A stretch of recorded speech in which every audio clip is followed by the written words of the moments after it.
সারাদিন তাদের সাথে আড্ডা দিয়ে রাতে বাড়ি ফিরলাম। রুমে গিয়ে দেখি মেয়েটা খাবার নিয়ে বসে আছে। আমি অবাক হয়ে ঘড়ির দিকে তাকিয়ে দেখি 11:45 বাজে। আমাকে রুমে ঢুকতে দেখে বলল, এত রাত করলেন যে? আপনার জন্য ওয়েট করতেছি খাবার নিয়ে। আপনি বসেন, আমি খাবার গরম করে আনি। এত আদি খেতে দেখাতে হবে না, আমি খেয়ে এসেছি, আর তুই আমার জন্য অপেক্ষা করবি না। মেয়েটির চোখ লাল হয়ে গেছে, মনে হয় এখনই চোখ দিয়ে বৃষ্টি নামবে। সে তাড়াতাড়ি করে রুম থেকে বাইরে গেল। আমিও ঘুমিয়ে পড়লাম। সকালে আম্মু আমাকে বলল, নিধা কই? দেখতে পাচ্ছি না কেন? সারা বাড়ি খুঁজলাম, আমি পেলাম না। তুই কিছু বলেছিস ওকে?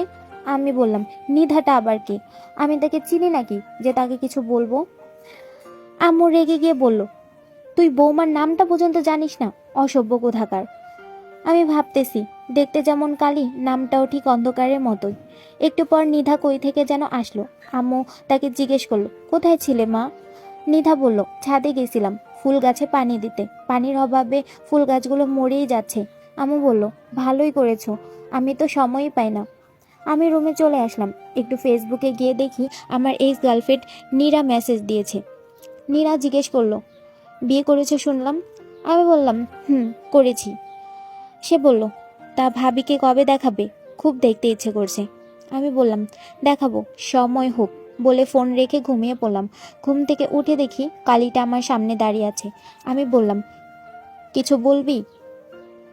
নিধা বলে উঠল, আম্মু ফোন করেছিল, ওখানে যেতে হবে। আমি বললাম, তো চলে যা। নীরা বলে উঠল, আপনাকে সাথে যেতে বলেছে। আমি যেতে পারবো না, আমার অনেক কাজ আছে। নিধা চোখ লাল করে বলে উঠল, একটা কথা বলি আপনাকে।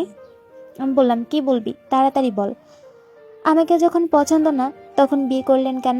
এত অবহেলা করেন কেন? আপনার উপর কি আমার একটু অধিকার নেই? কাঁদতে কাঁদতে বলল, তোকে আমি বিয়ে করার আগে দেখিনি, আর অধিকার কিসের অধিকার? তোর মতো একটা কালীকে বউ হিসেবে আমি মানি না, বুঝলি?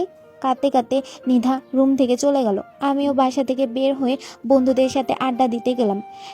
নিধা বেলকনিতে দাঁড়িয়ে আছে। আম্মু পেছন থেকে বলে উঠল, তোমার কি মন খারাপ বৌমা? একটু মন খারাপ। মার কথা খুব মনে পড়ছে সকাল থেকে। আমাকে তাহলে মা ভাবতে পারলা না? আম্মু বলে উঠল। নিধা আম্মুকে জড়িয়ে ধরে বলল, আপনিও তো আমার আরেকটা মা, আমার তো দুইটা মা। বিকাল হয়ে যায়, আমি বাইক নিয়ে বাসায় আসছিলাম। মাথাটা ঝিমঝিম করতে লাগলো। তখন একটা গাড়ির সাথে